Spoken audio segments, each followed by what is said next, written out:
सलाम सर, मैं मसीह होना। ठीक है, यह मेरी बेटी है, इन्हें पोलियो है तो पैंपर भी आते ने। ठीक है, मसीह बुला देने ना आते सर। ठीक है ना सर। तो सर गरीब बंदे हैं बहुत सर, मैं ना बहुत मजबूर हूँ। बच्ची दे मैं माड़ा बंदा वहाँ, बच्ची के पैंपर भी लैने पैंदे ने, दवाइयाँ भी लैनी पैंदी है।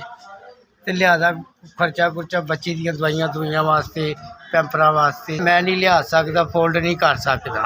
बेगम मेरी मर गई है, मैं कला कमान वाला। मेरिया तीन चार बच्चियां और ने जिन्होंने सर जी मैं मेरा फोल्ड खर्चा वो करदियां पियां ने। सर मैं ना माड़ा बंदा वहाँ, बच्ची मेरी पोलियो है। ठीक है, पैंपर भी लियाने पैंदे ने, दवाइयां वास्ते भी। सर मैं माड़ा बंदा, मैं खर्चा नहीं पूरा कर सकता सर, मेरी मदद की जाए, मेहरबानी, शुक्रिया।